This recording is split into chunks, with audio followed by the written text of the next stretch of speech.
सभी को नमस्कार। संदीप चौधरी जीएस में एक बार फिर आपका स्वागत है। आज प्राचीन भारत के इतिहास में एक और नए अध्याय के साथ में संगमकालीन अध्याय के बारे में आज गहन चर्चा करेंगे।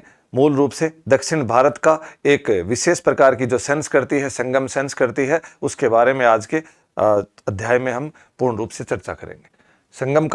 संगम काल मूल रूप से दक्षिण भारत में आर्य संस्कृति के बारे में इसको बताने का प्रयत्न किया गया है। ये जो संगम काल है मूल रूप से दक्षिण भारत के अंदर प्रथम शताब्दी से लेकर के और लगभग छठी शताब्दी ईस्वी के मध्य के जो भी इस अवधि के दौरान जो भी साहित्य वगैरह लिखा गया, जो भी संस्कृति वहाँ की पाई गई, उनके बारे में इस अध्याय के अंदर अपन पूरा का पूरा जो संगम साहित्य जिसको बोलते हैं वो लगभग इस अवधि के दौरान लिखा गया। और इस अवधि के दौरान विभिन्न प्रकार के छोटे छोटे राजा हैं। वो सुदूर दक्षिण जो महाद्वीप या हमारा भारतीय महाद्वीप है उसमें सुदूर दक्षिण की तरफ अनेक छोटे छोटे राजा हैं, उनका राजवंश चलता था। और उन राजवंशों में मूल रूप से जो 3 राजवंश हैं उनके बारे में हम विस्तार से चर्चा करने का प्रयत्न करेंगे, जिसमें चेर, चोल और पांडे 3 राजा हैं, 3 राजवंश हैं जिनके बारे में। तो मूल रूप से अपन देखें जो दक्षिण भारत का, तो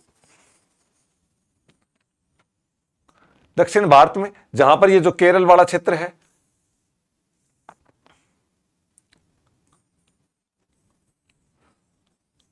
जो ये केरल वाला क्षेत्र है, इस जगह के ऊपर क्या है, चेर राजवंश का। इस जगह के ऊपर कौन से थे, चेर राजवंश। और ये वाला जो क्षेत्र है इसके अंदर कौन थे, चोल। और ये वाला जो क्षेत्र है इसमें कौन थे, पांडे राजवंश। तो सुदूर दक्षिण क्षेत्र, ये पूरा का पूरा सुदूर दक्षिण क्षेत्र है। इस क्षेत्र के अंदर की जो संस्कृति है इसके बारे में अपन पूरा का पूरा अध्याय है वो उसके ऊपर है। मूल रूप से जो प्रमुख तथ्य इस समय जो ऋषि थे, ऋषि कौन, जो दक्षिण भारत है उसके अंदर जो आर्य संस्कृति है उसको ले जाने का श्रेय है, या आर्य संस्कृति है उसको प्रसार करने का श्रेय है, किसको जाता है, अगस्टस से ऋषि को। अगस्टस से ऋषि को जाता है, अगस्टस ऋषि को। तमिल भाषा में इसको अज्ञेतार भी कहा जाता है। तमिल भाषा में अगस्टस है उसको अज्ञेतार कहा जाता है।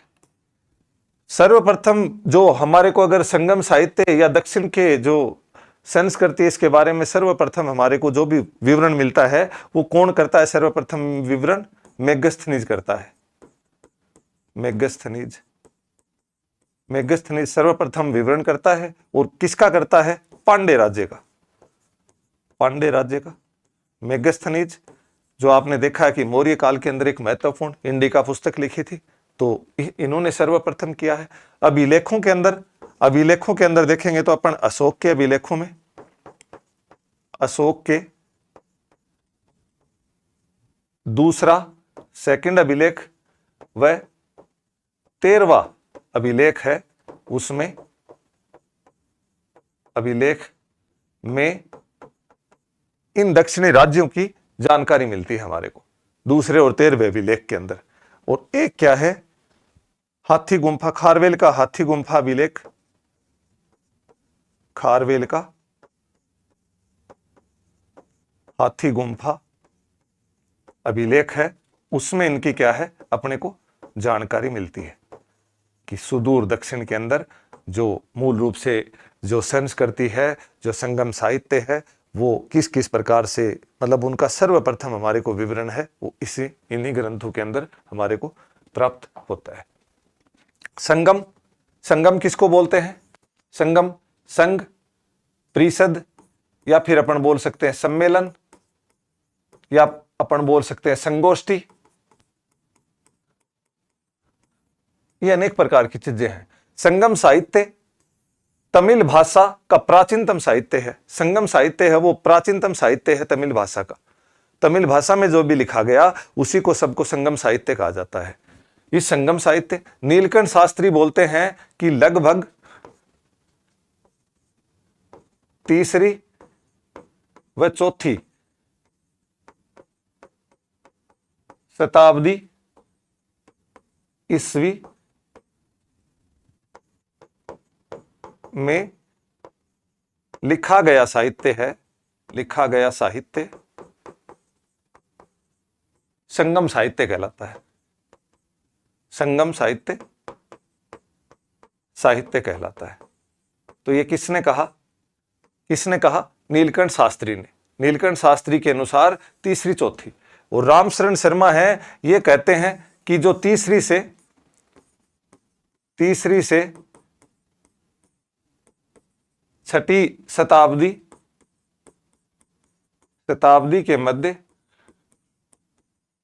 के मध्य लिखा गया साहित्य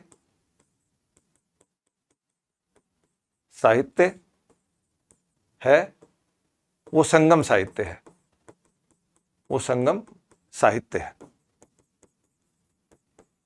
तो मूल रूप से दो आदमियों ने बताया है कि मूल रूप से एक तो नीलकंठ शास्त्री की तीसरी चौथी शताब्दी ईस्वी, और इन्होंने छठी और तीसरी से छठी शताब्दी के मध्य, ये भी क्या है? ईस्वी के मध्य, ईसा पूर्व नहीं है, ईस्वी के मध्य लिखा गया साहित्य क्या है? संगम साहित्य है। और संगम साहित्य के अंदर मूल रूप से 3 राज्यों का उल्लेख किया गया है।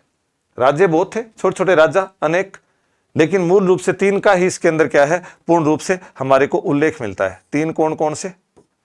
चेर जो केरल क्षेत्र में, चोल जो अपन मतलब तमिलनाडु का वर्तमान क्षेत्र है उसको वो मान सकते हैं, और पांडे थोड़ा ऊपर का जो क्षेत्र है। और इन तीनों का अपन क्या करेंगे? इन तीनों के समय में जो भी साहित्य लिखा गया वो मूल रूप से क्या है? संगम साहित्य है। 3 संगमों का विवरण मिलता है कि 3 संगम हुए इसके समय में, संगम साहित्यों के समय में, तो इनका विवरण हमारे को मिलता है। तो तीनों जो संगम हुए, इनमें सबसे जो प्रथम संगम है उसको क्या बोलते हैं? प्रथम संगम, नाम क्या इसका? मुद्दल कहा जाता है। अध्यक्ष कौन था इसका? अगस्त्य ऋषि। प्रथम संगम का स्थान कहां पर था? ये मदुरा। विशेष क्या था इसमें? कोई ग्रंथ की रचना नहीं हुई इसमें, कोई ग्रंथ नहीं मिलता इस समय का, ग्रंथ नहीं है इसमें। इसका विशेष यह है कि पहली जो प्रथम संगम है इसको क्या बोला जाता है? मुदुल। परीक्षा की दृष्टि से बहुत महत्वपूर्ण है। इसकी अध्यक्षता किसने की? अगस्त्य ऋषि ने। है कहां पर? मदुरा के अंदर। विशेष क्या है कि इसके समय का कोई भी ग्रंथ नहीं मिलता है।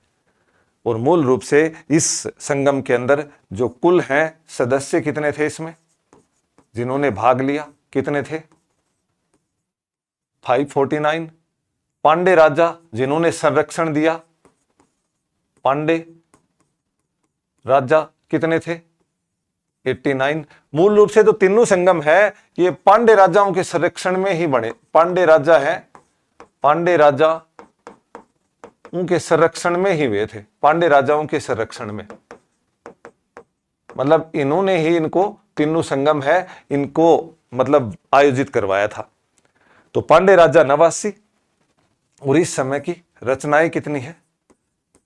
रचनाएं या कितने कवियों के द्वारा रचना की गई इनकी? तो वो है 4499। और इनका जो कार्यकाल है वो क्या है? कार्यकाल कितना है इनका? 4500 वर्ष।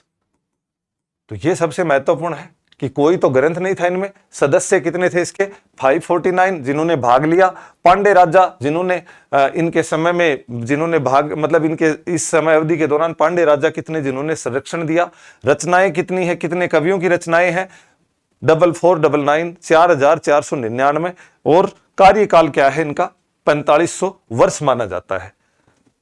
दूसरी जो इसको दूसरी संगम है इसको क्या कहा जाता है? ईडे संगम। ईडे संगम कहा जाता है इनको। और इसका जो अध्यक्ष था वो कौन था? तोलकापियम।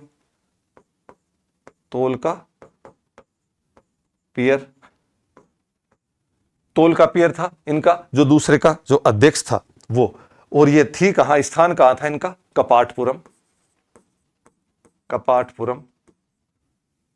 कपाटपुरम में हेल्ड हुई थी ये। इसकी विशेष क्या है? इसमें ग्रंथ लिखा गया था तोलकापियर, तोलकापियम, तोलकापियर के द्वारा, तोलकापियम ग्रंथ। और यह ग्रंथ क्या है? एकमात्र है, एकमात्र ग्रंथ लिखा गया था इसके समय में। तो ये जो विवरण है ये तो सारा इनका है, और ये तोलकापियम है इनके अंदर। और इसमें कितने राजाओं ने भाग लिया? इसके जो सदस्य हैं वो सदस्य कितने हैं? सदस्य हैं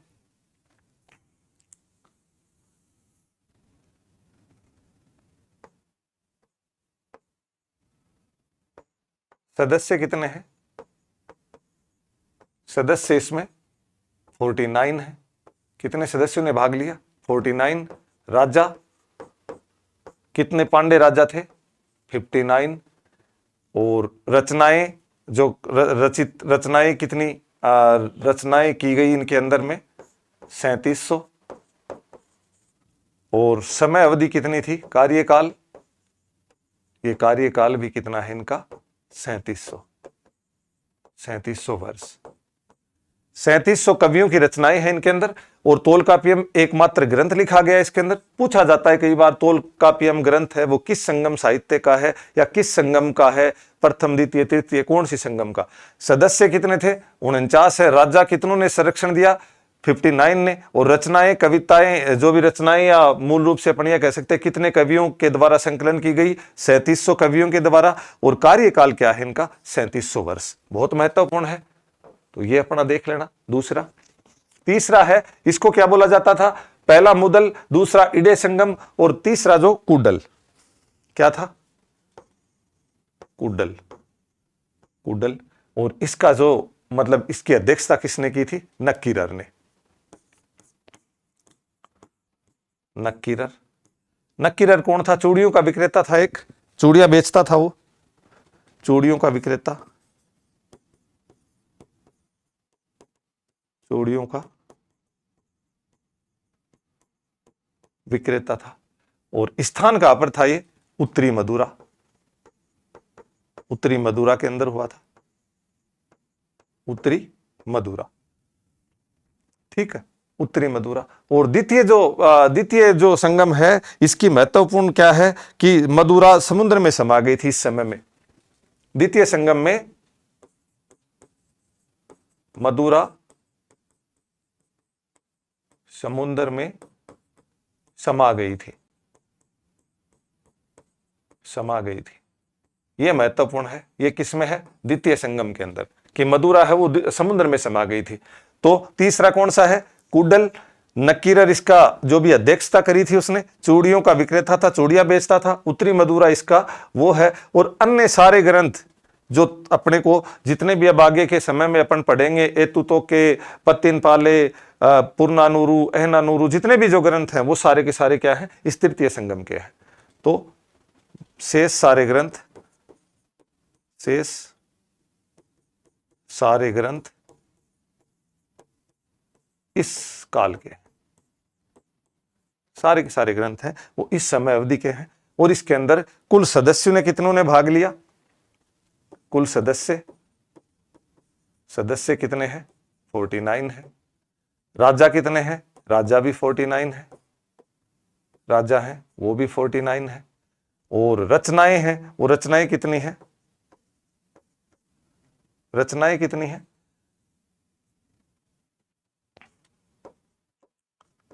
रचनाएं मतलब कितने कवियों ने लिखी, वो कितनी थी? 750। और कार्यकाल कितना है इनका? कार्यकाल है वो 1850 वर्ष तक रहा ये। तो ये महत्वपूर्ण है इसके अंदर। तो सारी की सारी चीजें इसमें आप ये ध्यान रखें कि तृतीय जो संगम है इसके अंदर मूल रूप से ये सारी की सारी चीजें हैं इसके अंदर।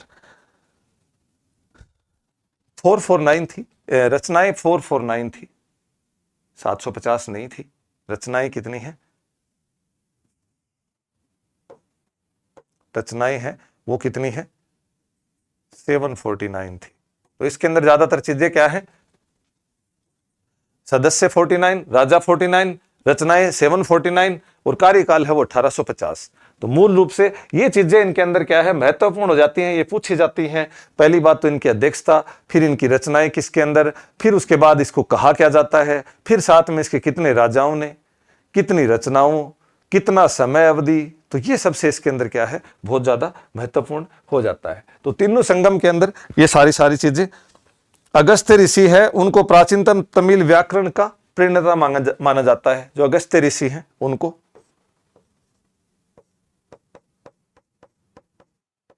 अगस्त्य ऋषि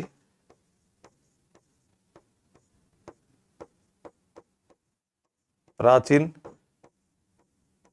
तमिल प्राचीन तमिल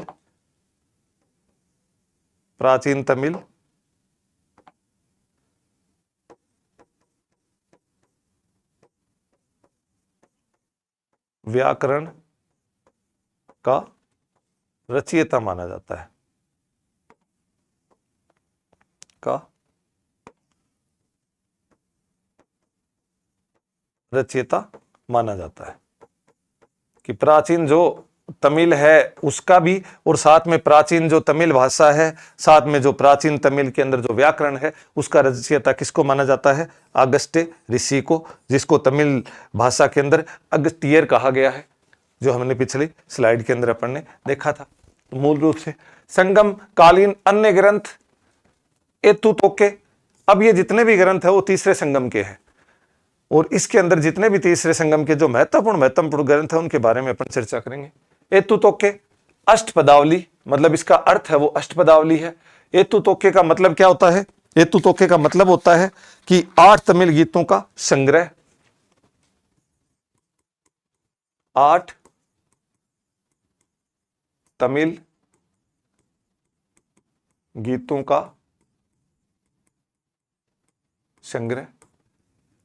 अनेक प्रकार के 8 चीजें हैं इसके अंदर, और मूल रूप से जो 8 तमिल जो गीत हैं उनमें से अहनानूरू और मुन्नानूरू 2 हैं, बाकी 6 अन्य भी हैं।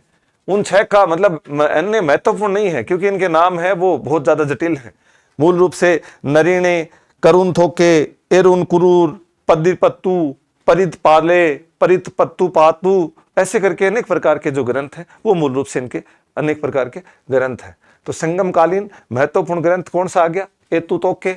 अर्थ क्या है इसका, 8 तमिल गीतों का संग्रह, जिसमें महत्वपूर्ण कौन सा है, अहनानूरू और पुरनानूरू। अहनानूरू जिनको नेडुन थोके भी कहा जाता है, अन्य नाम क्या है इनका, नेडुन थोके, अन्य नाम क्या है इनका, नेडुन थोके, अहनानूरू का। और ये इसका जो लेखक है वो कौन है, लेखक कौन है, इनका जो लेखक है वो रुद्र शर्मा, रुद्र शर्मा या अपन रुद्रक शर्मन भी कहीं कहीं देखने को मिलता है। तो ये मूल रूप से इसका अहनानूरू का लेखक है। पुरनानूरू 150 कवियों की कविताएं हैं, 150 कवियों की कविताएं हैं, 150 कवियों की कविताएं हैं। लेखक अनेक हैं, इसके लेखक अनेक हैं, और कविताएं हैं लगभग 400 के आसपास, 400 के आसपास है। तो इस प्रकार से क्या है, ये 2 महत्वपूर्ण जो एतुतोके के अंदर के ग्रंथ हैं ये। और एतुतोके का मतलब क्या है, 8 तमिल गीतों का संग्रह, और इसका लेखक क्या है, रुद्र शर्मा। उसमें 150 के आसपास कविताएं हैं। तो इन तरह की चीजों के अन्य क्या है इनमें, नरीने, करुण थोके, पत्तू पाते, पत्तू का पादू पाते, ऐसे करके अनेक प्रकार के जो ग्रंथ हैं अन्य 8 है। तो महत्वपूर्ण जो भी है हम उन्हीं को देखेंगे, ठीक। तो इसी आधार पर आगे पत्तू पाते अन्य, जिसका मतलब है 10 कविताओं का संग्रह, 10 कविता हैं उनका संग्रह है ये जो पत्तू पाते हैं। और इसके अंदर क्या है, इसकी जो 10 कविता कावेरी पत्तनम पर 10 कविताओं का, और ये 10 कविताएं किस पर है, कावेरी पत्तनम पर। कावेरी पत्तनम मतलब जो बंदरगाह है कावेरी पत्तनम, पर 10 कविताएं हैं। पर क्या है? 10 कविताएं हैं ये। और इन 10 कविताओं में जो प्रमुख रचनाएं हैं वो एक क्या है? तिरुमरुगाडु पाडे, और दूसरा क्या है? पट्टिन पाले। दो प्रकार की। तिरुमरुगाडु पाडे है, ये किसकी है? नक्कीरर के द्वारा, नक्कीरर है के द्वारा रचित, के द्वारा रचित है। कौन सी? तिरुमरुगाडु पाडे है, ये नक्कीरर के द्वारा रचित है। चूड़िया जो बेचता था, मुरुगन देवता का इसमें वर्णन है। मुरुगन देवता का वर्णन है। और नक्कीरर क्या है? ये चूड़ियों का विक्रेता।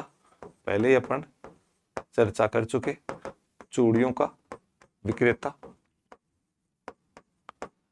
और दूसरा क्या है? पट्टिन पाले। इसका जो रचनाकार है वो कौन है? रुद्रक शर्मन, रुद्रक कन्नार, रुद्रक शर्मन नहीं, रुद्रक कन्नार, रुद्रक कन्नार इसका जो रचयिता है वो। और इसका कौन है? नक्कीरर है, तिरुमरुगाडु गाड़े का। और पत्तिन पाले का रुद्रक कन्नार है इसका रचयिता। पुहार पर कविताएं हैं। इसका विषय वस्तु क्या है?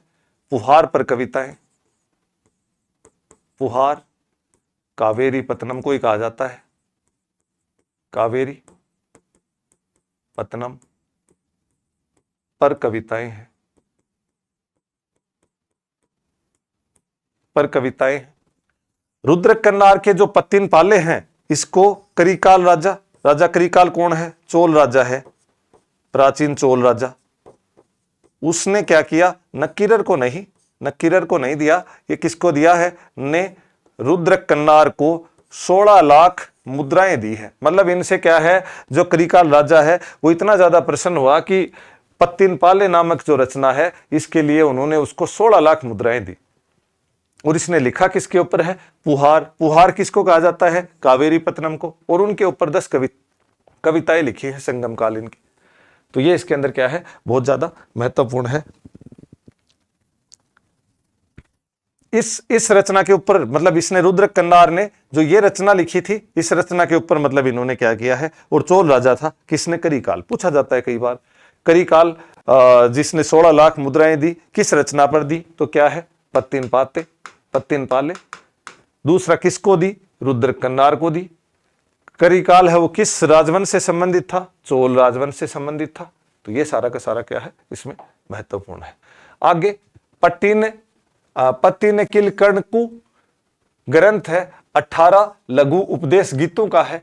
और इनके अंदर क्या है? पत्तिन किलकर्णकु, कई जगह क्या लिखा होता है? अनेक प्रकार के हैं। पत्तिन किलकर्णकु ऐसे भी लिखा मिलता है। तो थोड़ा भाषा के आधार पर मतलब शब्दों का थोड़ा बहुत ऊपर नीचे इसमें मिलता रहता है, तो आपको थोड़ा गहराई देना है। इसका जो महत्वपूर्ण 18 लघु गीत है, और इसी के अंदर एक सर्वश्रेष्ठ क्या है? तिरुकुरल। और तिरुकुरल को क्या कहा जाता है? तिरुकुरल मूल रूप से क्या है? तमिल बाइबल भी कहते हैं इसको, तमिल बाइबल भी कहते हैं इसको। तिरुकुरल को तमिल बाइबल कहते हैं।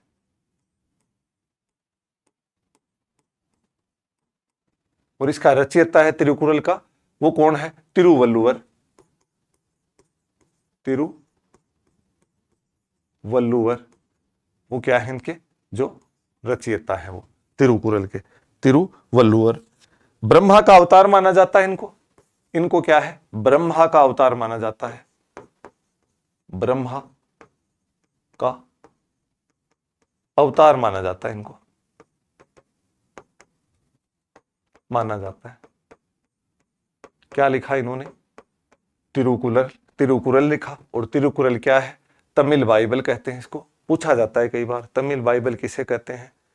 कभी कभी तिरुकुरल की जगह सीधा कुरल भी आ जाता है, तो कुरल भी इसका अन्य नाम है। तो इस आधार पर लिखा किसने? तिरुवल्लुवर ने। क्या कहा जाता है इनको? ब्रह्मा का अवतार कहा जाता है। तो महत्वपूर्ण है। इसके 3 खंड हैं। किसके? तिरुकुरल के। क्या है? अरम। अरम का मतलब क्या है? आचरण। आचरण। अरम का मतलब क्या है? आचरण। पोरुल का मतलब है सांसारिकता, सांसारिकता। और इनबम का मतलब क्या है? प्रेम। तो इस प्रकार से तीन खंड हैं इसके, किसके? तिरुवल्लुवर के। आचरण, सांसारिकता और प्रेम। मूल रूप से क्या है? एक प्रकार से ये नैतिक स्थिति को दर्शाता है कि व्यक्ति का आचरण कैसा होना चाहिए, सांसारिक जीवन कैसा होना चाहिए, प्रेम के ऊपर आधारित। तो कहने का मतलब मूल रूप से जो संगमकालीन ग्रंथ है वो मूल रूप से नैतिक आचरण और सांसारिकता को ध्यान में रख करके इनका। अगला जो ग्रंथ है वो क्या है? नेडुन अल्वडई या नेडुन अल्वदे। नेडुन अल्वदे। तो ये थोड़े से नाम इनके हैं वो थोड़े से जटिल है। ये भी इसका मूल रूप से नाम है। नेडुन अल्वदे है, इसका रचयिता नक्कीरर।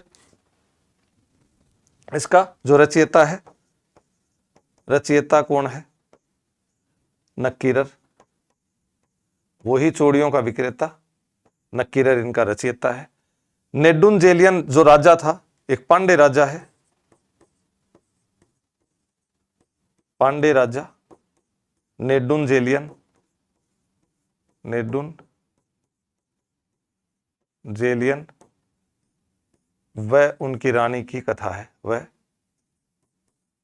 रानी की कथा है, रानी की कथा है। ये एक प्रकार की कथा है ये। क्या? नेडुन अल्वदे, पांडे राजा नेडुन जेलियन की और उनकी रानी की। मूल रूप से किस पर है? वियोग पर कथा है ये, वियोग पर।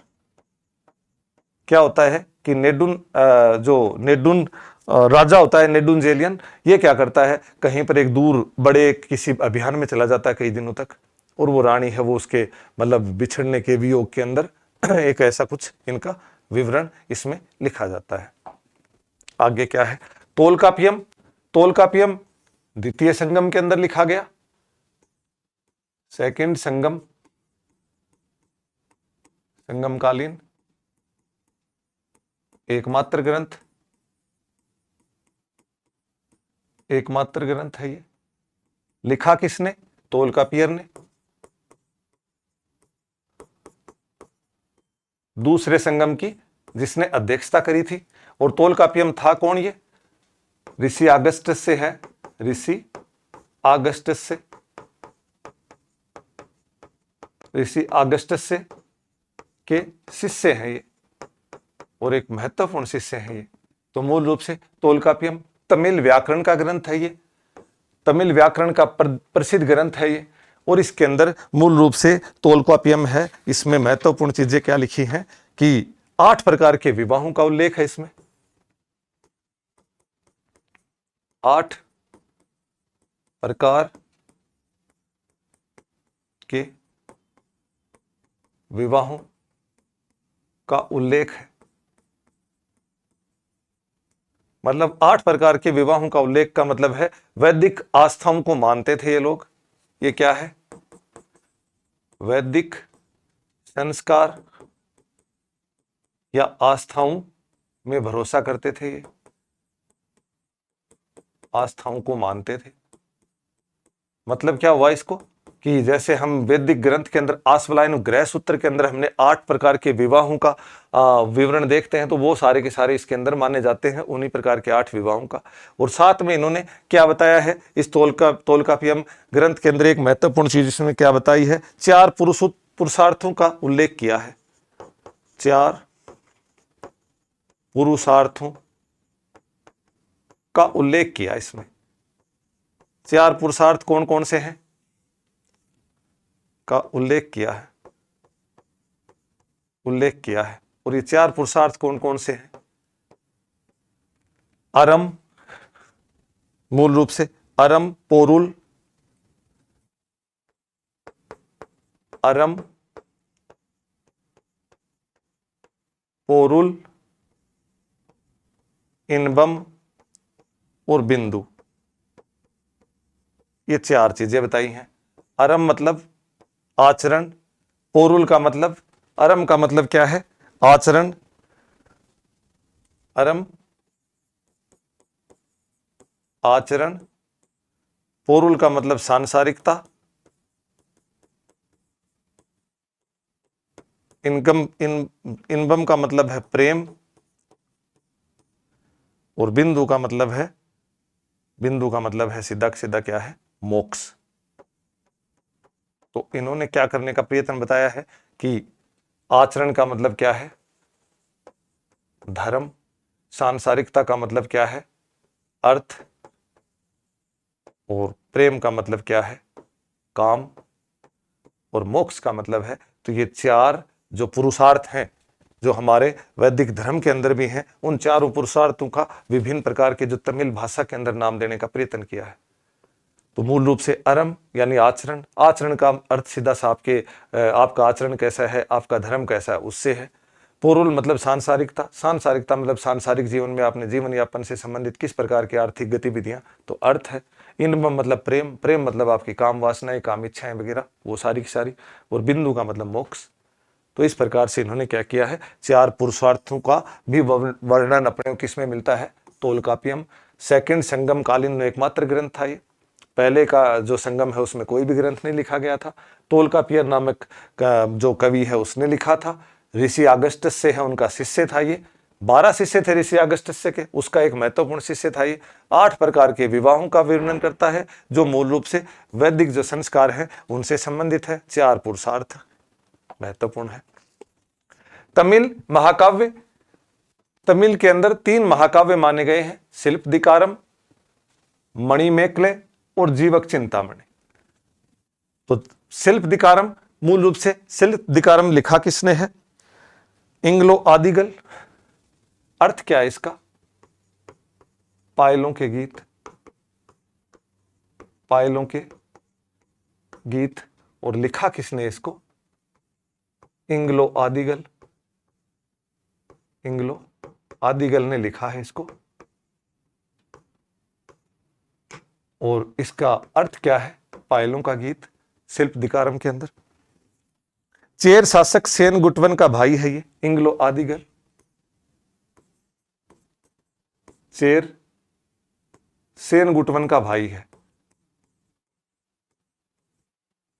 सेन गुटवन, चेर शासक है सेन गुटवन, उसका का भाई है ये, इसने लिखा है। चेर कौन है, चेर मतलब क्या है, ये शासक है, उसका भाई है कौन है, इंग्लो आदिगल, उसने लिखा है शिल्पदिकारम। और इसके अंदर कहानी क्या है, नुपुर की कहानियां हैं इसमें, नुपुर की कहानियां हैं। और साथ में क्या है, कणकी के श्राप से मदुरा जलने की कहानी, कणकी के श्राप से मदुरा जलने की कहानी।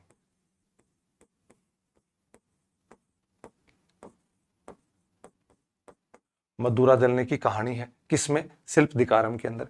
होता क्या है कि एक कणकी होती है, और वो कणकी क्या है, वो कोवलन से प्रेम करती है, कोवलन की पत्नी होती है। और कोवलन को क्या है, मदुरा के राजा या प्रशासनिक गतिविधियों के द्वारा उनको क्या है, किसी अपराध में उनको फांसी की सजा दे दी जाती है, मृत्युदंड दे दिया जाता है।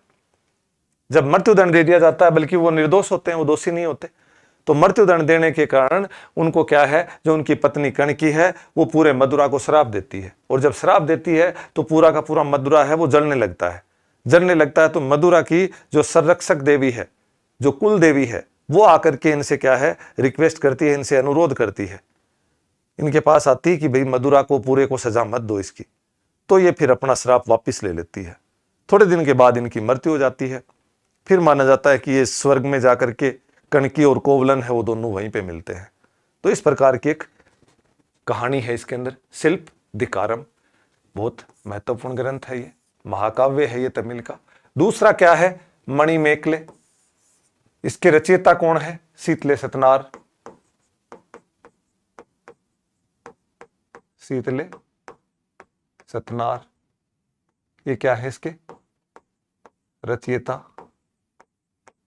और इसके अंदर मणिमेकले के अंदर क्या होता है कि मणिमेकले के अंदर भी कोवलन और माधवी के प्रेम, कोवलन व माधवी के प्रेम व माधवी की पुत्री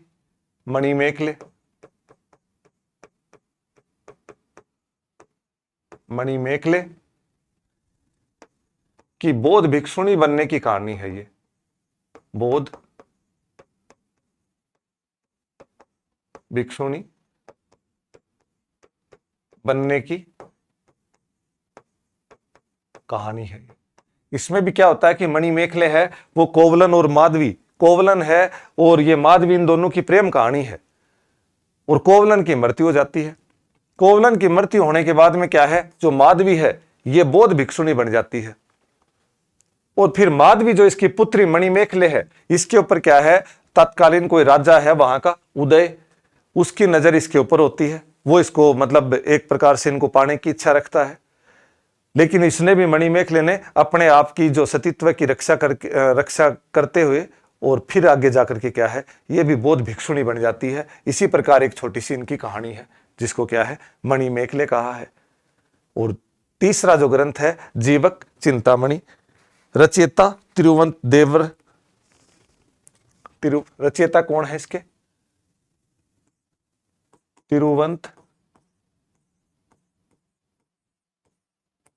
तिरुवंतक देवर है। ये क्या है इसके, ये क्या है, रचयिता है इनके।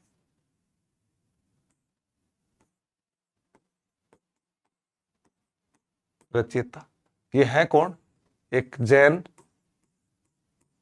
मतलब जैन संत है, या अपन जैन मतलब आचार्य बोल सकते हैं, जैन संत है तिरुवंत देवर। और इन्होंने क्या लिखी, बुक ऑफ मैरिज ग्रंथ लिखा इन्होंने, बुक्स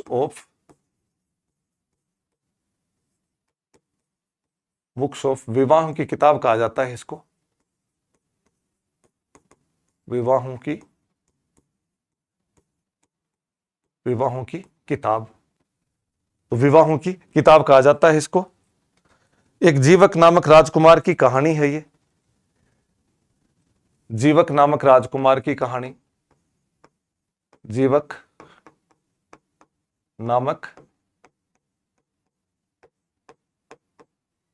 राजकुमार की कहानी है ये। जीवक नामक राजकुमार की कहानी है इसमें, और इसे बुक ऑफ मैरिज या विवाहों की किताब कहा जाता है किसको, जीवक चिंतामणि को। तो तीन प्रकार के तीन ये तमिल महाकाव्य हैं जिनके बारे में शिल्पदिकारम इंग्लो आदिगल के द्वारा, मणिमेखले है शीतले सतनार के द्वारा लिखा गया, और ये क्या है, जीवक चिंतामणि है ये तिरुवंतक देवर के द्वारा। इसको बुक ऑफ मैरिज या विवाहों की किताब कहा जाता है। उसी प्रकार ये कोवलन और माधवी के बारे में, मणिमेखले के बौद्ध भिक्षुणी बनने की कहानी है, और इसके अंदर क्या है, इसको पायलों का गीत भी कहा जाता है या नुपुर की कहानियों का वर्णन भी इसमें है। और चैन शासक सेनगुटवन का भाई था ये इंग्लो आदिवल, और कनकी के श्राप से मदुरा जलने की इसमें महत्वपूर्ण कहानी है। संगमकालीन जो प्रसिद्ध कवियत्रियां हैं वो ओवेयार और नचेलियर। कौन कौन है, ओवेयार और एक क्या है, नचेलियर।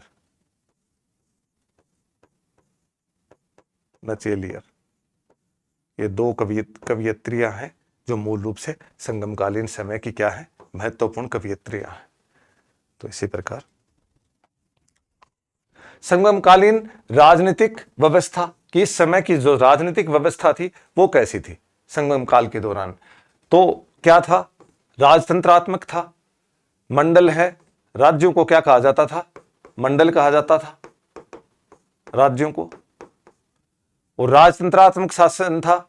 और मंडलम है वो राज्यों को कहा जाता था। मनमन, वेंदन, कोरन, इरेवन ये क्या है, राजा के नाम थे, राजा को मतलब मनमन भी कहा जाता था, वेंदन भी कहा जाता था, कोरवन भी कहा जाता था, इरेवन भी कहा जाता था। तो संगमकालीन जो राजनीतिक व्यवस्था है वो बहुत महत्वपूर्ण है। इसमें शासन व्यवस्था है वो क्या थी? राजनीतिक। इनकी जो शासन व्यवस्था थी वो राजतंत्रात्मक थी। शासन व्यवस्था ये पूर्ण रूप से कैसी थी? राजतंत्रात्मक थी। मंडल है ये क्या थे? राज्यों को मंडल कहा जाता था। मनमन, वेदन, कोरन, इरेवन ये राजा के नाम हुआ करते थे। और राज दरबार है उसको क्या कहा जाता था इनके समय में? नलबे। और मनरम किसको कहा जाता था? न्यायालय को। न्यायालयों को क्या कहा जाता था? मनमन, मनरम। और राज दरबार को क्या कहा जाता था? नलबे। और मनमन, वेदन, कोरन और इरेवन ये क्या है? राजाओं के नाम है। राजा के जन्मदिन है उसको क्या कहा जाता था? पुरुनल। राजा के जन्मदिन को पुरुनल कहा जाता था। पुरुनल कहा जाता था। और क्या था कि राजा है को देवीय सिद्धांत के आधार पर, को देवीय सिद्धांत के आधार पर बैल माना गया था। बैल माना जो भरी हुई गाड़ी को कठिन रास्तों से पार करवाए। जो भरी मतलब बोझ से भरी हुई, जो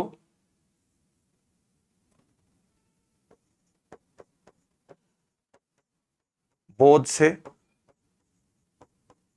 भरी गाड़ी को कठिन मार्ग से पार करवाए। कठिन मार्ग से पार कराए।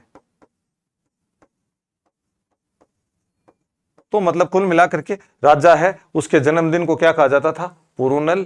और राजा का एक देवीय सिद्धांत माना जाता था कि राजा को बैल के समान माना गया इसमें कि जो बोझ से भरी गाड़ी है, मतलब एक प्रकार से जो पूरा का पूरा राज्य है वो एक बोझ की तरह होता है। और एक राजा है वो प्रजा के लिए उसका उत्तरदायित्व होता है कि वो कठिन मार्ग से, राजा है वो प्रजा का पूरा है वो सांसारिक मोह माया जीवन से क्या है उसको पार कराने की स्थिति। मनमन, वेदन, कोरवन और इरेवन मंडलम राज्यों को मंडल कहा जाता था। न्याय व्यवस्था बहुत महत्वपूर्ण थी। उरेयूर निष्पक्ष न्याय के लिए प्रसिद्ध था। और यह शब्द किसने कहा? उरेयूर। नरीने के अनुसार, नरीने ने कहा।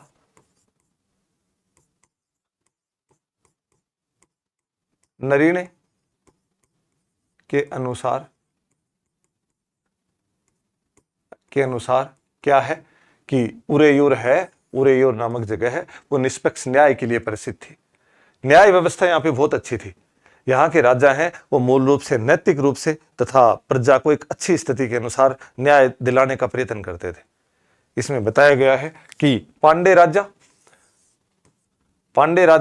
का न्याय, नेडुंजेनियन एक पांडे राजा है उसने क्या किया था? निर्दोष कोवलन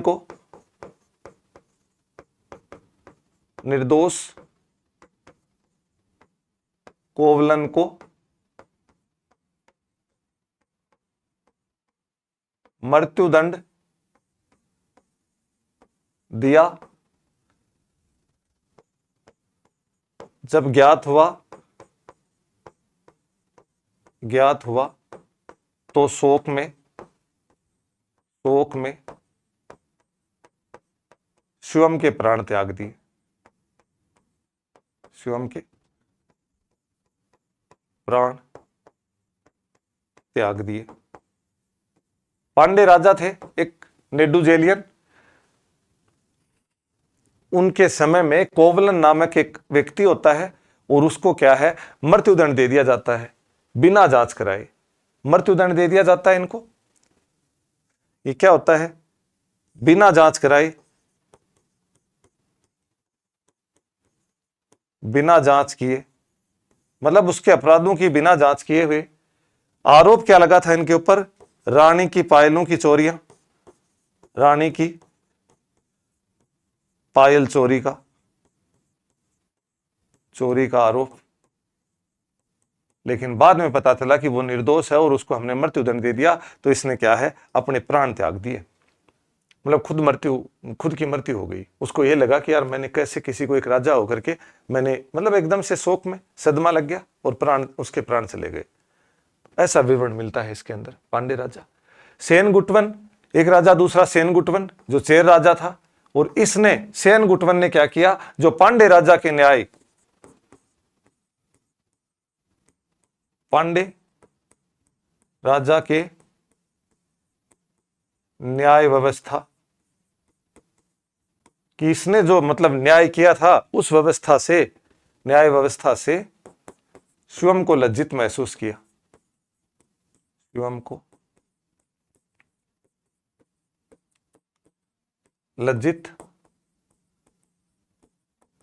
लज्जित महसूस किया।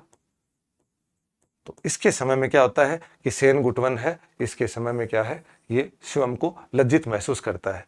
तो यहाँ की जो न्याय व्यवस्था है, उरेयूर है, वो नरीने बोलता है कि उरेयूर की जो न्याय व्यवस्था है वो सबसे महत्वपूर्ण है, और यहाँ संगमकालीन न्याय व्यवस्था वो महत्वपूर्ण है, ये बताने का प्रयत्न किया है। पांडे राजा सेन गुटवन नेडुजेलियन, उसने क्या किया, शिवम के प्राण त्याग दिए। जब उसको पता चला कि सेन गुटवन ने कि अगर पांडे राजा है, उसने न्याय ऐसा नहीं किया और हम पड़ोसी हैं, और ये राजा न्याय व्यवस्था शिवम को लज्जित किया। लज्जित क्यों किया? पड़ोसी राज्य होने के कारण। मात्र क्या हुआ? पड़ोसी राज्य होने के कारण। पड़ोसी राज्य होने के कारण कि भाई हम इसके पड़ोस में रहते हैं और हम इनके पड़ोस में रहते हैं, तो हमारे पड़ोस में ऐसा न्याय हो रहा है। तो इन्होंने अपने आप को लज्जित महसूस किया। सामाजिक व्यवस्था तोलकापियम के अंदर, तोलकापियम जो इनका महत्वपूर्ण ग्रंथ है, द्वितीय संगम के अंदर 4 वर्ण बताए इन्होंने। एक क्या बताया? अरसर। दूसरा क्या बताया? अणधर, अंधनर। तीसरा वणिगर, और चौथा वेलाल। अरसक कौन है? यह है शासक वर्ग। वर्ण बताए इन्होंने 4 वर्ण। इन्होंने क्या बताया था कि वर्ण तथा गोत्र व्यवस्था थी, जाति व्यवस्था नहीं थी। सामाजिक व्यवस्था में यह महत्वपूर्ण है, वर्ण प्लस गोत्र व्यवस्था थी। गोत्र व्यवस्था थी, जाति व्यवस्था नहीं थी। यहां पे जाति व्यवस्था यहां पर नहीं थी, जाति व्यवस्था नहीं थी। तो यह सबसे महत्वपूर्ण है कि जाति व्यवस्था है, यह नहीं थी इस समाज के अंदर। तमिल समाज में गोत्र थे, वर्ण थे, और वर्ण में कौन कौन थे? अरसर जो शासक थे, अंधनर ये कौन थे? ब्राह्मण थे, और वणिगर ये कौन सा वर्ग था? व्यापारी। और वेलाल ये कौन थे? कृषक। तो ये सबसे बड़ा है कि इनमें जाति नहीं थी, और बाकी जो 4 थे पूछे जाते हैं कई बार। वेलाल कौन थे? किसान। कृषक। अंधसर कौन थे? ये कौन थे? ब्राह्मण। अरसर कौन थे? शासक। वणिगर कौन थे? व्यापारी वर्ग। तो इस आधार पर क्या है, 4 वर्ण इनमें बताए गए हैं। अरेवार, अरेवार क्या था? ये अरेवार एक मतलब ब्राह्मण का मतलब सर्वश्रेष्ठ ब्राह्मण,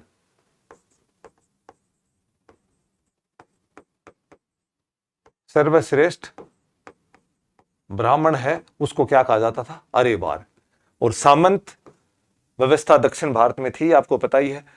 जमींदार और मध्यम वर्ग इसी वर्ग से क्या है, उत्पन्न मानते हैं अपने आप को।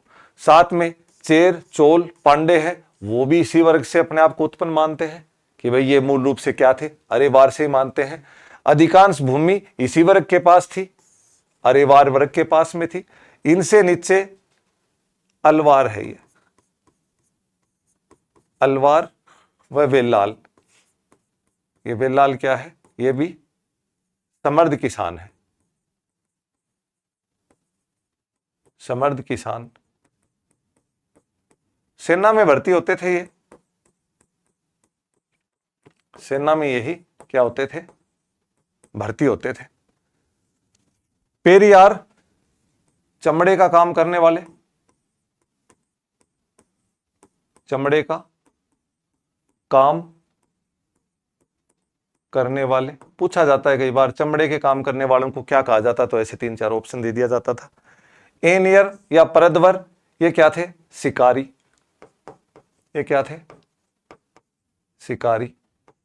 और एक अन्य है पुरुदवर,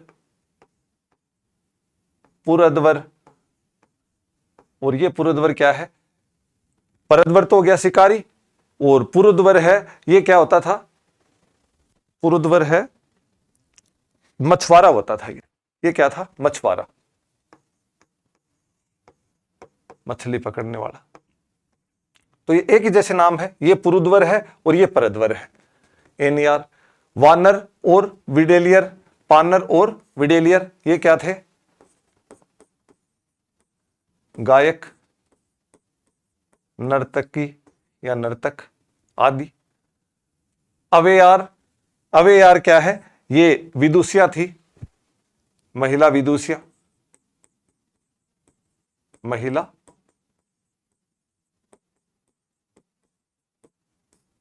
विदुषिया। वेतची या वेतची, वेतची, वेटची या फिर वेतची, ये क्या है, मरवा जाति की पशु चोरी की रस्म थी। ये मरवा जाति की पशु चोरी की, पशु चोरी की व्यवस्था थी।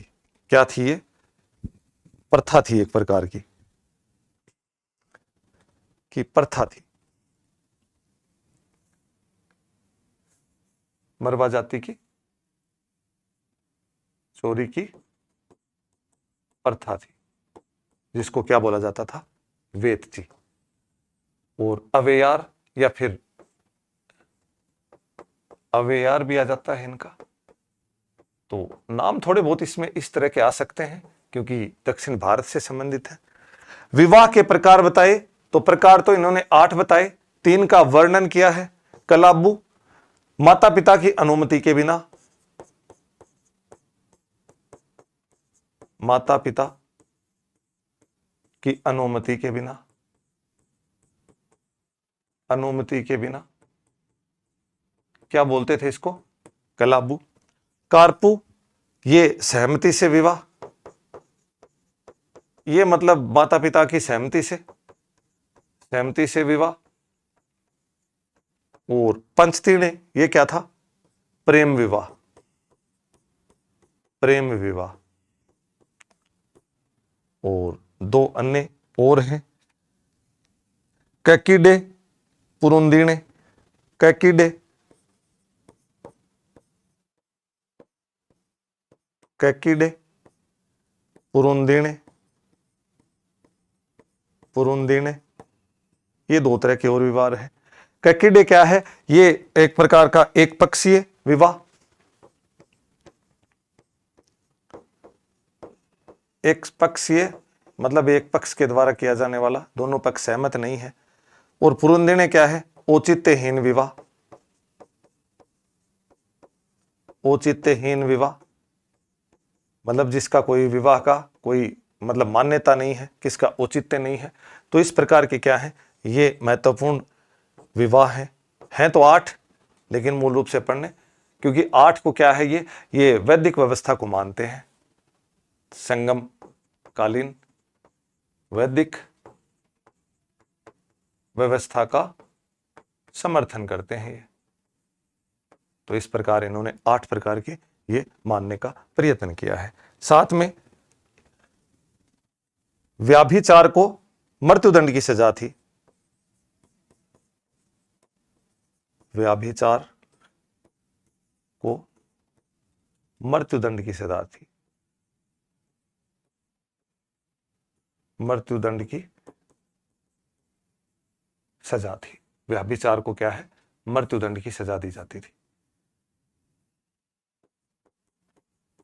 की सजा दी जाती थी। व्यभिचार मतलब बलात्कारी आदमी को। और साथ में ये कहा गया कि व्यभिचार करने के लिए किसी के अगर घर में किसी ने प्रवेश कर लिया और पकड़ा गया तो उसके पैर काट दिए जाते थे। तो इस तरह की इस समय में ये कुछ व्यवस्थाएं थी। पेरियार चमड़ा, एनियार या प्रदवर शिकारी, पुरुद्वर है वो मछुआरा, पार्नर या विडेलियर गायक और नर्तकी, अवेयार या अवेयार महिला विदुषिया है वो, वेतची मरवा जाति की पशु चोरी की एक प्रथा थी, परंपरा थी, उसको मृत्युदंड की सजा थी। कलाबू माता पिता की अनुमति के बिना, अनुमति नहीं लेते थे बिना उनके शादी। करपू या कारपू सहमति से। पंचतीर्णे मतलब प्रेम विवाह। उसके बाद में कैकिडे एक पक्षीय विवाह। और पुरुंदिर्णे ये क्या है, औचित्यहीन विवाह, मतलब इसका कोई औचित्य नहीं है। मूल रूप से अवेयार है ये सर्वश्रेष्ठ ब्राह्मण जाति थी, इसी से राजवंश अपने आप को राजा मानते थे, मतलब इसी वंश का मानते थे सारे के सारे। सामंत जमींदार कृषक वगैरह सारे के सारे। और वेलाल हैं इसके समर्थ किसान, सेना में ये लोग भर्ती होते थे, कौन, वेलाल। ठीक है, तो ये सबसे इसके अंदर क्या है, महत्वपूर्ण है।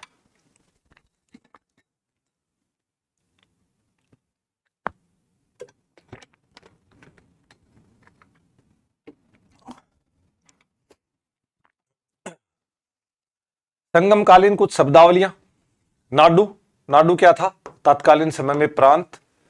उर क्या था, नगर। एनाडी सेनापति की उपाधि, सेनापति की उपाधि।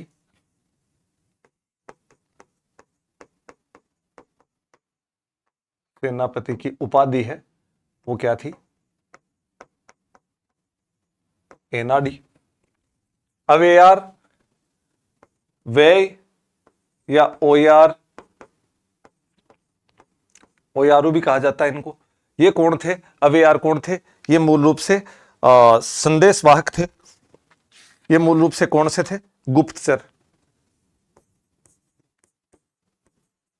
गुप्तचर।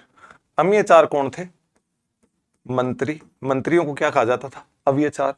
दूतार कौन थे, संदेशवाहक या दूत। संदेशवाहक, संदेशवाहक कौन थे, दूतार या मतलब राजदूत थे। दूतार दूत, दूत मतलब राजदूत, राजदूत थे। और तलेविन या तानेत ये क्या थे, सेनापति। और क्या था, उल्गु संगम। उल्गु संगम ये क्या था, सीमा शुल्क।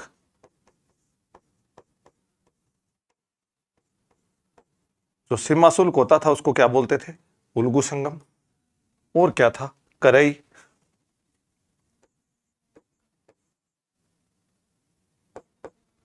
करई, करई क्या था, कर, राजस्व कर। और ये कितना था, 1/6 था। तो मूल रूप से नाडु है ये क्या है, प्रांत है। उर है वो क्या है, नगर है। और एनाडी क्या है, सेनापति की उपाधि। और अवेरार, वय या ओरूर ये किसको बोलते थे, गुप्तचर को। और अम्यचार किसको बोलते थे, मंत्री को। और दूतार किसको, राजदूत को। करई है वो कर था, कर कितना था, 1/6 था। और तलेवन या तानेत किसको बोलते थे, ये सेनापति को। और उल्गु संगम सीमा शुल्क को। तो इस प्रकार से महत्वपूर्ण कुछ इस समय की कुछ शब्दावलियां हैं। सैन्य प्रशासन, सैन्य प्रशासन या प्रशासनिक व्यवस्था। नीलकंठ शास्त्री बोलते हैं कि इस समय में 2 प्रकार की प्रशासनिक संस्थाएं बनाई गई।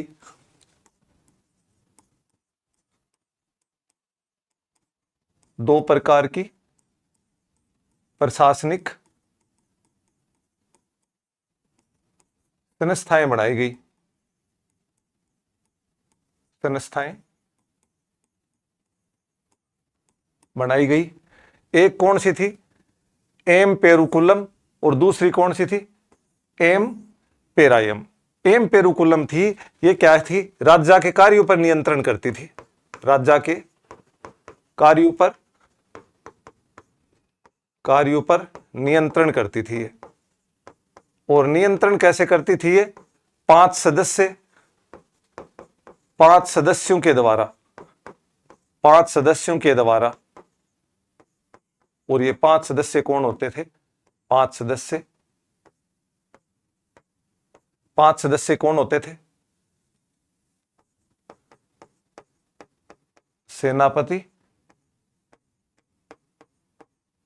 मंत्री, सेनापति, मंत्री, पुरोहित,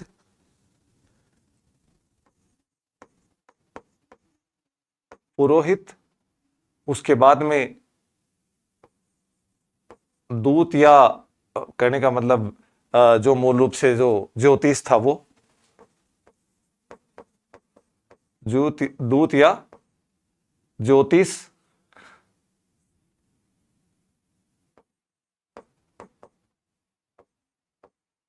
दूत या ज्योतिष, और उसके बाद 5वां कौन था? गुप्तचर।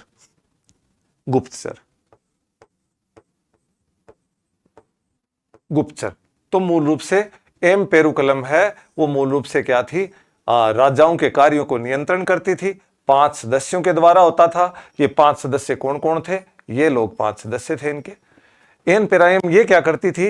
ये जो प्रशासनिक व्यक्ति होते थे उनके ऊपर नियंत्रण करती थी। नौकरशाही, प्रबुद्ध नाकरी, सेना के तीनों अंग। नौकरशाही, इसमें कौन आते थे? नौकरशाही,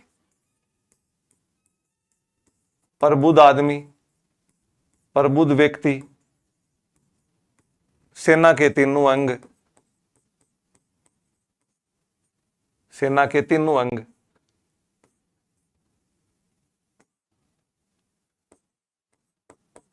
सेना के तीनों अंग।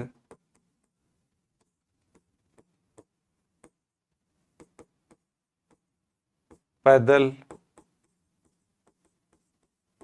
नौसेना और हस्ती या अश्व सेना आदि आधार पर इनके तीनों अंग। तो ये मूल रूप से आते थे। नड्डुकल या वीरकल, युद्ध के दौरान जो सैनिक शहीद हो जाते थे, शहीद सैनिकों, शहीद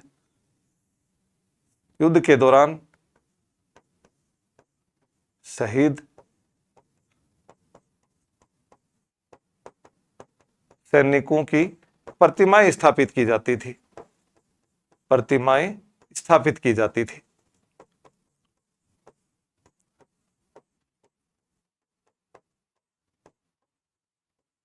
कि जो युद्ध में शहीद हो गए उनकी बड़ी बड़ी प्रतिमाएं स्थापित की जाती थी ताकि उनसे लोगों को प्रेरणा मिले, ताकि एक बलिदान की स्थिति है वो और राष्ट्र के प्रति और ज्यादा सकारात्मक हो। तो इस तरह की चीजों को क्या कहा जाता था? नेडुकल या वीरकल। तो इसी प्रकार सैन्य एवं प्रशासनिक संस्थाएं नीलकंठ शास्त्री 2 भागों में बांटते हैं। एक क्या है? एन पेरुकुलम, और दूसरी क्या है? एम पेरायम। एन पेरुकुलम मतलब राजा पर नियंत्रण करना, 5 सदस्य के द्वारा नियंत्रण करते थे। एन पेरायम नौकरशाही, प्रबुद्ध व्यक्ति, सेना, तीनों अंग सब इसी में शामिल होते थे।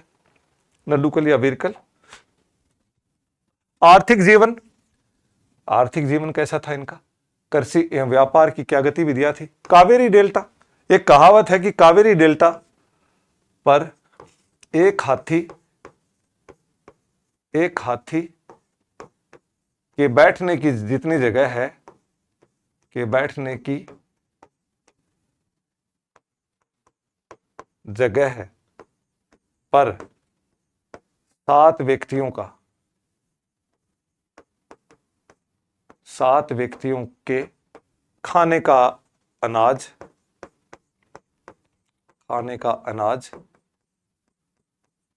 उत्पन्न किया जा सकता है।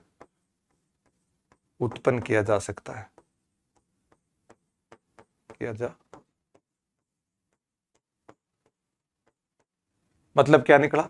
उपजाऊपन का बनाने का प्रयत्न किया कि कृषि है वो बहुत महत्वपूर्ण थी। कृषि एक मुख्य अर्थव्यवस्था के रूप में थी। साथ में जो जमीन थी वो बहुत ज्यादा उपजाऊ थी। उपजाऊ जमीन मतलब बहुत अनाज अच्छा होता था, यह बताने का प्रयत्न किया। चेट्टी क्या है? व्यापारी। अवनम क्या है? जो बाजार। अवनम क्या है? बाजार। नालंगाड़ी जो ये बाजार था, सुबह लगने वाला बाजार,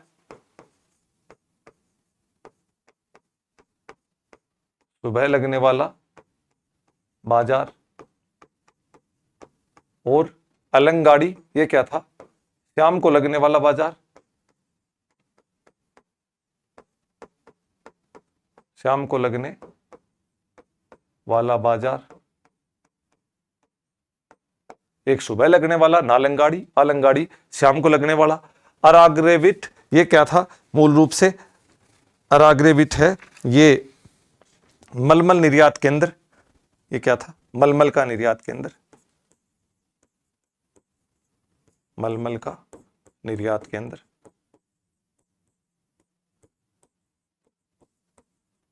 निर्यात केंद्र था उस समय अराग्रेटिक। और उरेयुर है सूती वस्त्र,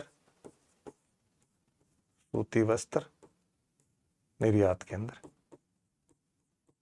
तो ये महत्वपूर्ण है इसके अंदर कि मूल रूप से बाजार पूछे जाते हैं, नालंगाड़ी, अलंगाड़ी, कावेरी डेल्टा, एक हाथी सात आदमी, उरेयुर है सूती वस्त्र का महत्वपूर्ण निर्यात केंद्र। और एक महत्वपूर्ण क्या है इसमें, धान विनिमय प्रणाली, यह महत्वपूर्ण है, धान विनिमय प्रणाली।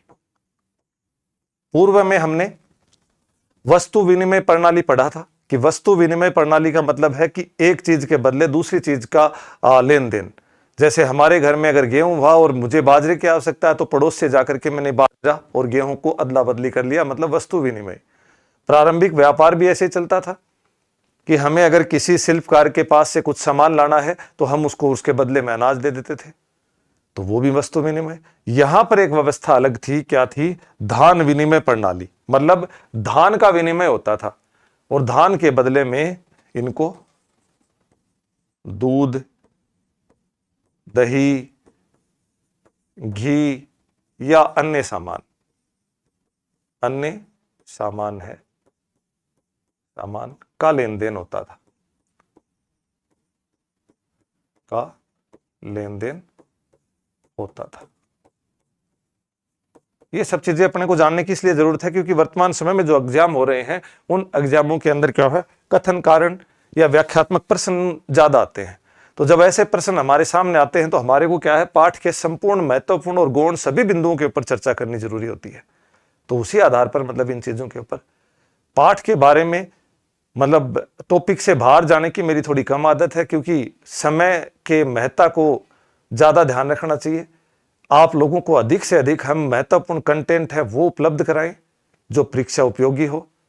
बाकी अन्य बातें करने का यहाँ पर कोई औचित्य नहीं है।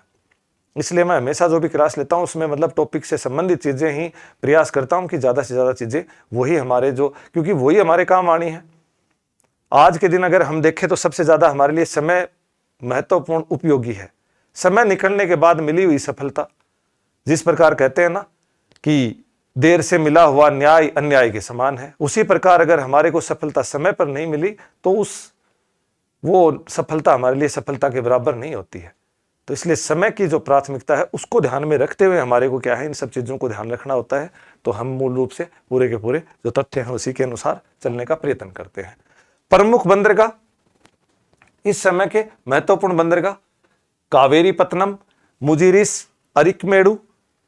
पूर्वी तट का सबसे बड़ा बंदरगाह, पूर्वी तट का सबसे बड़ा बंदरगाह, सबसे बड़ा बंदरगाह मुजिरिस, ये मूल रूप से मालाबार तट का सबसे बड़ा, मालाबार तट का, मालाबार तट का सबसे बड़ा बंदरगाह और साथ में क्या है, महत्वपूर्ण भी है। अरिकमेडु, अरिकमेडु ये मूल रूप से क्या है, ये पूर्वी तट का हो गया, ये मालाबार का हो गया। और अरिकमेडु है ये कहां का है, पांडिचेरी के पास में, पांडिचेरी के पास में,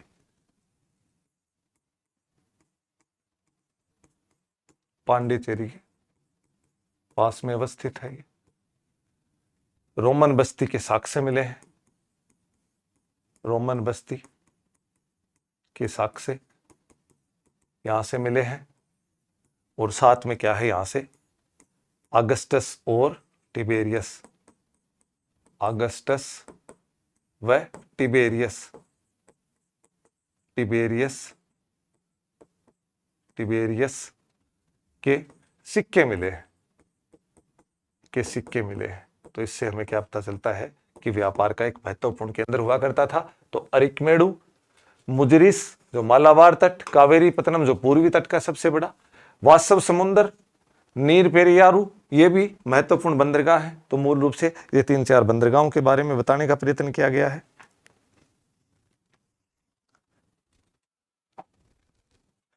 हिप्पालस, हिप्पालस क्या है? हिप्पालस एक सिकंदरिया का नाविक है, सिकंदरिया का नाविक,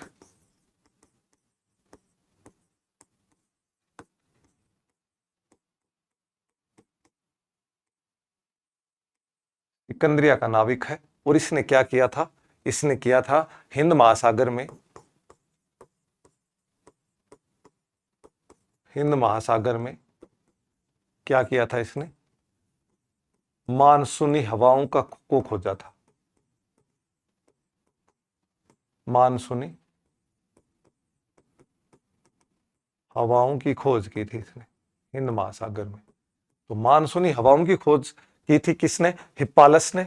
और मानसूनी हवाओं की खोज क्यों की थी? क्यों तात्कालिक समय में जब ये मतलब प्रथम सदी, दूसरी, तीसरी, चौथी, 5वीं सदी, इस समय में क्या है तकनीकी का मतलब आविष्कार हुआ नहीं था। तो ज्यादातर नावें वगैरह हैं जिनमें व्यापार होता था इधर उधर, तो ज्यादातर क्या है हवाओं के माध्यम से होती थी। तो जैसे ही हमने देखा कि अप्रैल, मई और जून के महीने में क्या होता है कि जो दक्षिणी गोलार्ध से जो हवाएं उत्तरी गोलार्ध की तरफ चलती थी, तो ये लोग क्या करते थे, वहां से अपना व्यापार है वो भारत से लेकर के ऊपर की तरफ चले जाते थे। और जब ये मानसून लौटता हुआ मानसून जब ऊपर से उत्तरी गोलार्ध से दक्षिणी गोलार्ध की तरफ जाता था, तो ये हवाओं के साथ वहां पर तो इनको काफी सुविधाएं होती थी। तो इन्होंने क्या है मूल रूप से मानसूनी हवाओं की खोज की थी। पेरिलिप्स, पेरिलिप्स ने क्या किया था कि पेरिलिप्स है अरिकमेडु को पोडुका कहा, अरिकमेडु,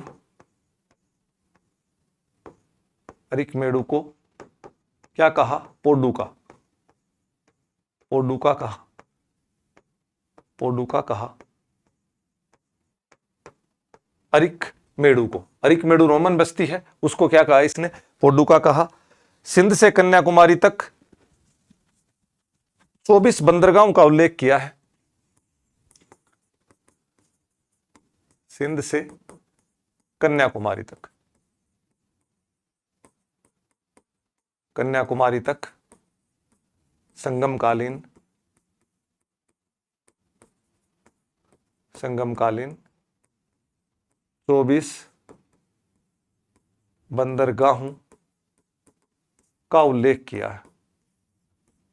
इन्होंने कहा है कि सिंध नदी से लेकर के और जो गंगा नदी है जो मतलब सिंध से कन्याकुमारी तक 24 बंदरगाह हैं। उस समय में क्या है संगम काल में 24 बंदरगाह थे। मुसरी में अगस्टस का मंदिर बताया, मुसरी में, मुसरी में अगस्टस का मंदिर, अगस्टस ऋषि का मंदिर,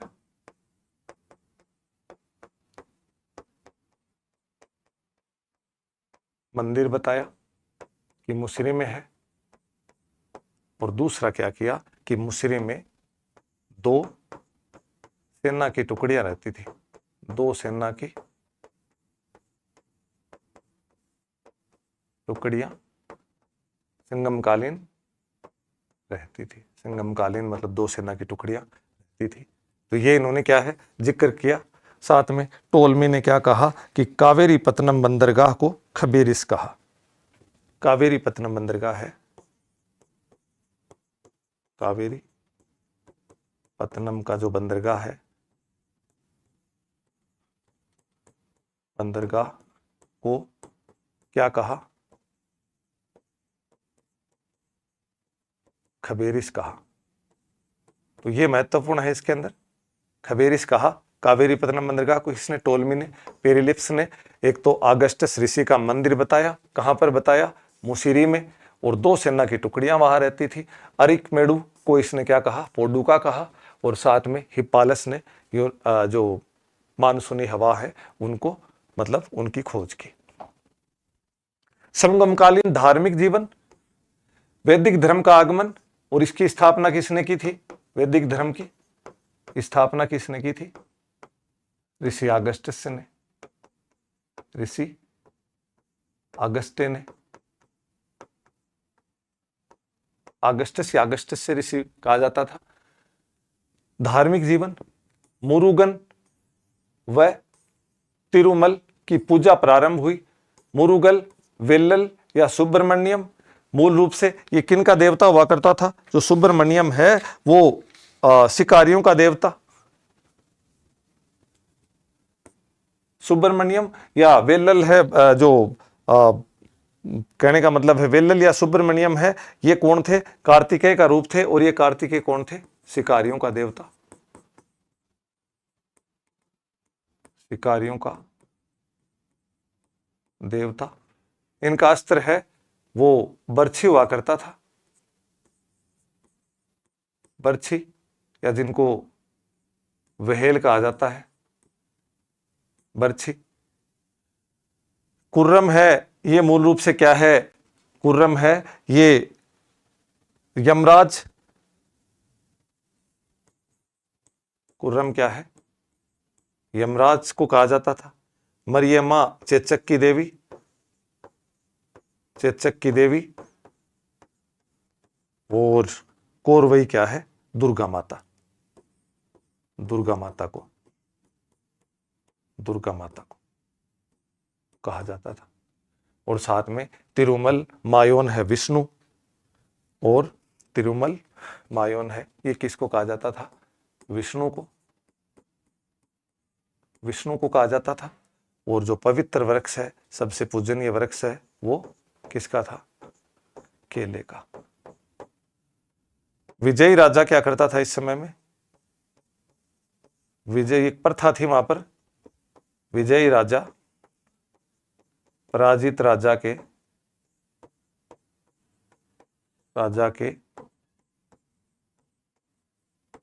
केले के पेड़ को काटकर, केले के पेड़ को काटकर ढोलक बनाता था, ढोलक बनाता था।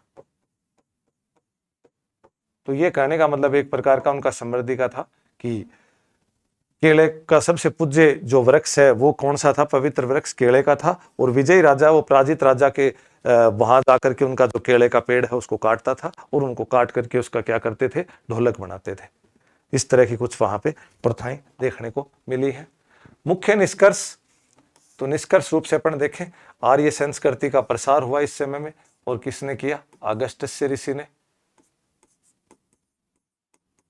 ऑगस्टस ऋषि ने ये मूल रूप से इसका क्या प्रचार किया? जो अपने कहने का मतलब संगमकालीन समय के अंदर, और तीसरी से लेकर के और 6ठी शताब्दी के मध्य माना जाता है। 3rd से अभी शताब्दी के मध्य माना जाता है, के मध्य माना जाता है। संगम साहित्य, संगम साहित्य पहले, दूसरे और तीसरे संगम, इसमें कोई नहीं था। इसमें तोलकापियम एकला था, जो हमने पढ़ ही लिया, तोलकापियम। और तीसरे में अन्य ग्रंथ थे। अन्य ग्रंथों के अंदर अपन ने अनेक प्रकार के अहनानूरू, मुरनानूरू,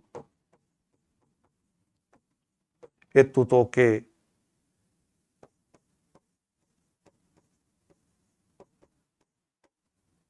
नेडिनलवदे,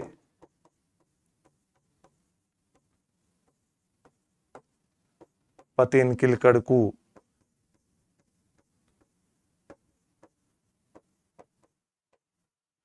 आदि प्रकार के जो ग्रंथ हैं वो, और भी तिरुवल्लुवर, तिरुकुरुल आदि। राजनीतिक और सामाजिक व्यवस्था, राजा है वो राजतंत्रात्मक राजनीतिक व्यवस्था थी। राजतंत्रात्मक व्यवस्था थी और 5 सदस्य है राजा पर नियंत्रण रखते थे, 5 सदस्य नियंत्रण रखते थे। ये सारी की सारी चीजें अपन ने पढ़ ली। सामाजिक व्यवस्था है, समाज के अंदर विभिन्न प्रकार का, कहने का मतलब गोत्र व्यवस्था, जाति व्यवस्था नहीं थी, यह महत्वपूर्ण है। जाति व्यवस्था नहीं थी। वो कौन कौन थे? गोत्र प्लस वर्ण थे, जाति नहीं थी। समझ गए? तो इसी प्रकार व्यापार व धर्म, व्यापार के लिए महत्वपूर्ण बंदरगाह, बंदरगाह ये अपन ने देख लिया। उसके बाद में धर्म है, धर्म के अंदर क्या है? विभिन्न प्रकार के, विभिन्न देवी देवताओं को, मरियमा, चेतक देवी आदि प्रकार की, कहने का मतलब अनेक प्रकार की चीजें अपन ने पूरे पाठ के अंदर पढ़ ली। तो ये जो पाठ था ये मूल रूप से दक्षिण भारत से संबंधित संगमकालीन संस्कृति, प्राचीन इतिहास का एक महत्वपूर्ण पाठ है ये। और इसके अंदर आजकल क्या है, वर्तमान समय में नेट, सेट और आरपीएससी आदि सभी क्या है, दक्षिण भारत की तरफ से जो साहित्य ग्रंथ वगैरह है उनसे और वहां की जो संस्कृति है उनसे ज्यादा प्रश्न उठाने लगे। तो इसलिए पाठ और ज्यादा महत्वपूर्ण हो जाता है। शब्दों के माध्यम से थोड़ा कठिन है, लेकिन इसको सरलीकृत भाषा में प्रस्तुत करने का प्रयत्न किया ताकि आपको आराम से समझ में आए। इस जो वीडियो है इसको कम से कम 2 या 3 बार आप जरूर देखें और अपने हाथ से हैंड रिटन नोट्स तैयार करें। खुद के हाथ से लिखे हुए नोट्स हैं वही आपकी जो सफलता का मूल आधार बनेंगे। तो अपने हाथ से अपने हिसाब से लिखें, प्रतिदिन इनको रिवीजन करने का काम करें। एक रिवीजन है, रिवीजन के बिना आप किसी भी मतलब विषय वस्तु को लंबे समय तक स्थायी मेमोरी में नहीं रख सकते। तो आपको इनको क्या है, लगातार लंबे समय तक आपको रिवीजन जरूर रखना है। पीडीएफ फॉर्मेट में आपको टेलीग्राम पे निरंतर भेजी जा रही है और निरंतर भेज रहे हैं। आप सीधा का सीधा उसी को आप फोटोकॉपी करने का प्रयत्न ना करें, आप सीधा उनको अपने हाथ से नोट्स लिखें और कम से कम 2 बार आप इसको देखें। एक बार आप गहराई से मतलब स्पीड है इसकी सामान्य रख करके देख सकते हैं, बाद में स्पीड बढ़ा करके देख सकते हैं, क्योंकि 2-3 बार आप सुनोगे और साथ में आप हाथ से लिखोगे, अपने खुद के हाथ से नोट्स बनाओगे, तो वो फिर आपकी क्या है, सफलता का मूल आधार बनेगा। तो इसी प्रकार वीडियो को जो चैनल है उसको सब्सक्राइब करें, वीडियो को अधिक से अधिक लाइक, शेयर, कमेंट्स करें, सुझाव भी दें आपके, और साथ में ये भी बताएं कि आपको जो क्लास भेजी जा रही है वो कितनी समझ में आ रही है, कितनी तार्किक है, कैसे है। हमारे द्वारा मानक किताबों के संपूर्ण जो तथ्य हैं उनको अच्छे से प्रस्तुत करने का प्रयत्न किया जा रहा है, आपको व्यवस्थित रूप से करके सामने लाया जा रहा है। तो इसी के साथ संदीप चौधरी जीएस में बहुत बहुत धन्यवाद।